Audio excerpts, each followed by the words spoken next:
Howdy. Today's video, I'm going to talk about 5 things the Harry Potter movies did better than the books.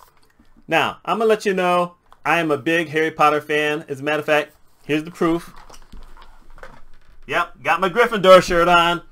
Home of the brave. So we're ready to do this thing.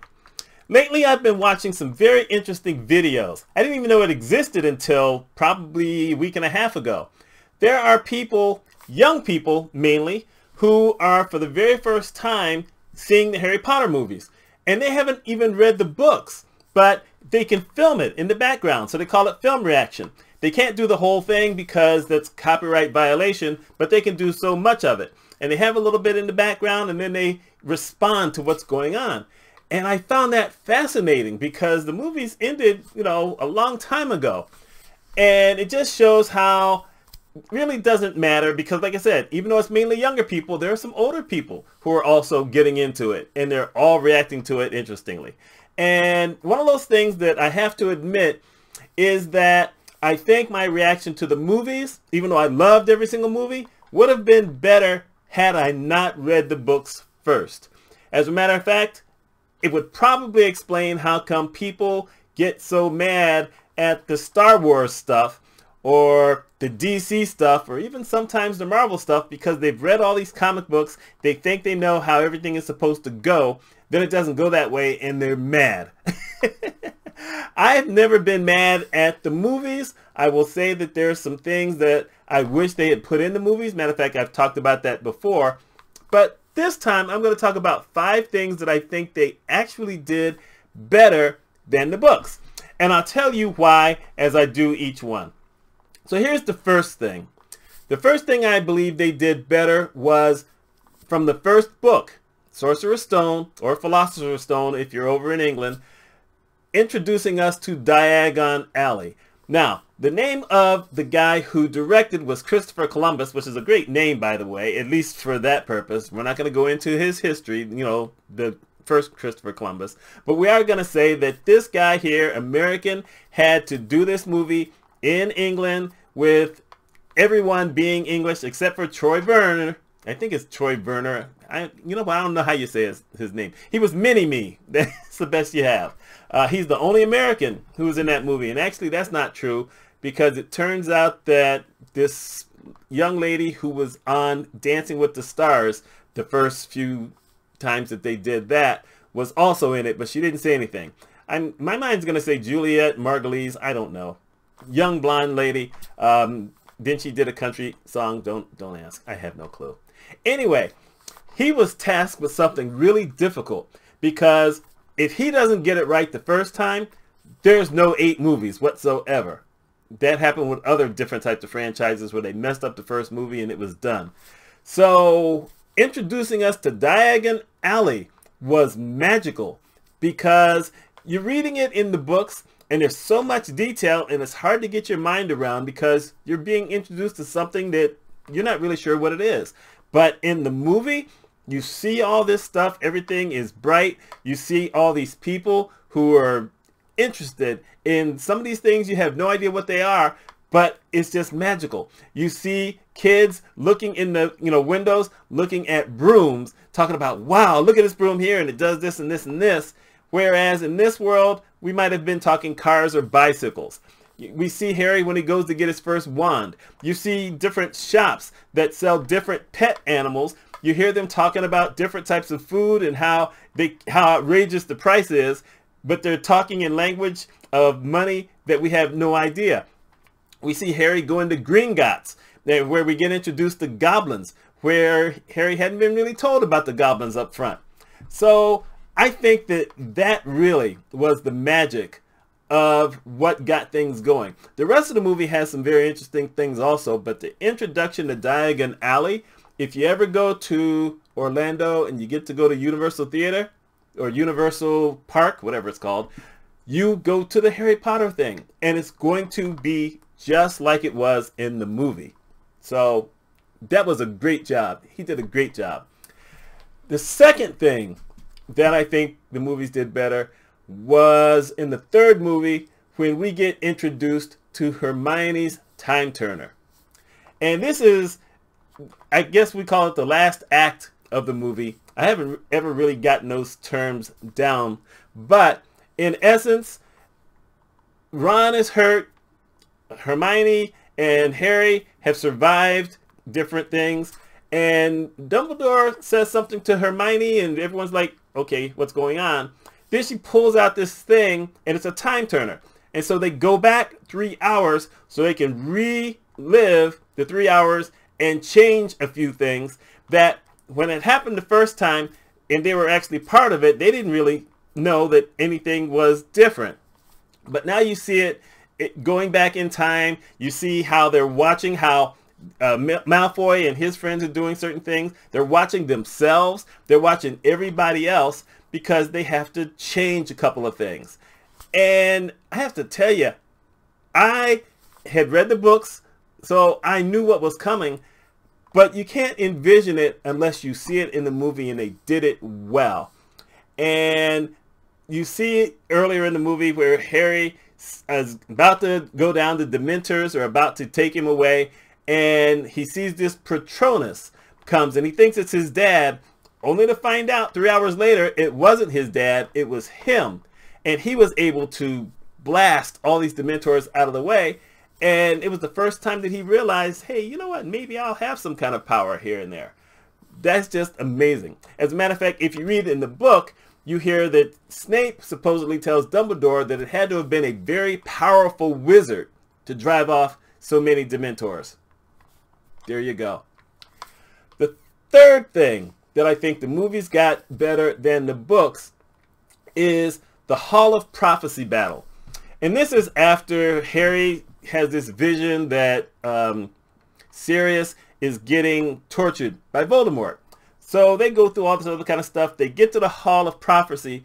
And the reason it's better than it is in the book is because there was a whole lot of detail in the book. And there was just no way that you could have covered all of it. You couldn't have come close to offering it all. For instance, there's one thing where Ron actually gets wrapped up by brains. They do some stuff to him. There's another thing in the book where this thing falls on one of the Death Eaters, and suddenly every once in a while he's a baby. He gets really old, then it goes back to the baby, just on and on and on. You see tons of other time turners. You just see all this stuff, and every once in a while action stops in the book. Because even the Death Eaters are seeing things that they've never seen for the first time, and everyone just stops and stares. Which is kind of funny, but it just would have slowed everything down. But in this particular instance, they got it right. They sped it up. They skipped a whole lot of other things. True, it would have been great to kind of see some other things, but this was just right. When you see them falling out of the one door, and they're hovering just above the floor so they didn't hit the floor. And then you see the veil where when Sirius is killed, his spirit goes in that. A lot of that is in the book, but it's still hard to envision unless you see it. They did that very well. I'm not going to mention something else that I wish they could have done better, but still, this was done really well, and it helped to advance the story. By the way, I'm also going to mention something that they threw in the movie that wasn't in the book, which is when Voldemort has entered Harry's body as a spirit and he's trying to take it over. And Harry's trying to get his self back into his self. That sounds really weird, but you have to see the movie. All of his friends show up, and none of them show up in the book. So he sees his friends, and they show this, thing where they're worried about him. And that is how he's able to focus on it and get Voldemort out of his body, because that's something Voldemort doesn't understand, which is love. So two things, one after the other. It really made a better impression seeing it in the movie than it did in reading the book. The fourth thing was in the seventh movie, the reappearance of Ron. If you read the book, you knew it was coming, but you weren't really sure how they were going to show it. And so here you have Ron has gone.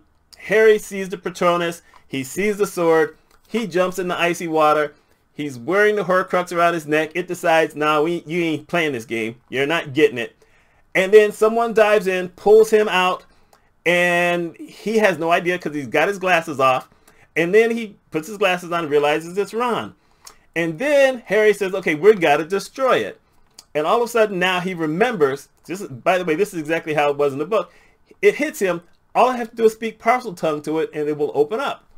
Good thing he didn't open it up before, because he opens this thing up. Ron's got the sword. Bam! Everything comes out. We've got Voldemort's voice basically insulting Ron, saying all these things about how bad he is and how scared he is for everything else. And one of the coolest things you have is that you have this kind of ghostly vision of Harry and Hermione that come out of it. And I've always thought this, and I used to hear people say that, but you don't hear it anymore. They made them look way better than they looked in person. And they're not ugly people. You know, Emma Watson's attractive. She's a little young for me, but still, we just call her attractive. She's the cutest thing in the world. But in this vision, she's hotter than she is in real life. And it was like one of those kind of things where you see Ron, initially he's just mortified, and then it's like he gets angry, and he does this thing. Way better than it was in the book. Visually stunning. I think that there is a major turning point, because now you see Ron in a different light than you did earlier in the movie when he was kind of mopey. Yes, he'd had the injury and he wasn't doing well with the Horcrux. One of the things they didn't mention in the movie that the book did is that Ron was used to basically eating 3 meals a day, and now they weren't able to always find food. So there you go. That was actually pretty cool. And then the final thing that I think they did better in the movies than in the book was the Snape and Lily montage. In the book, you're getting a lot of backstory, but it's not as visually compelling in your mind as it is when you see it in the movie. As a matter of fact, I'm not gonna lie, I have watched that particular scene over and over more times than I've watched anything else in any of the Harry Potter books.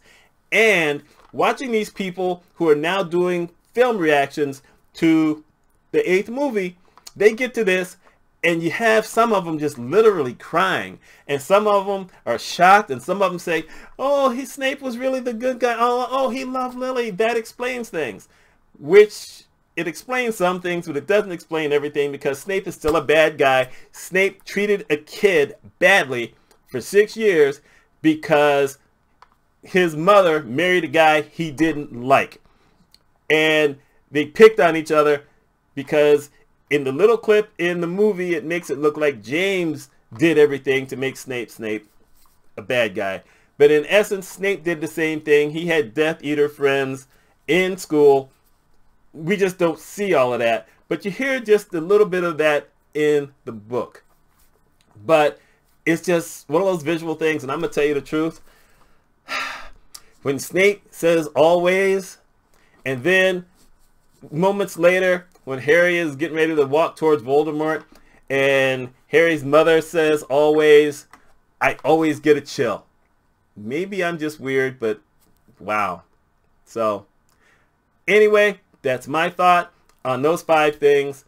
I know some people are going to say, you know what? You're too old to keep getting into Harry Potter. Well, forget you. I'm going to keep with my Harry Potter. I got my Harry Potter shirt. I got a Harry Potter hat. I got Harry Potter masks. And there it is. And I'll probably talk about Harry Potter another time later on. Y'all take care. I hope you enjoy your day and the rest of your week.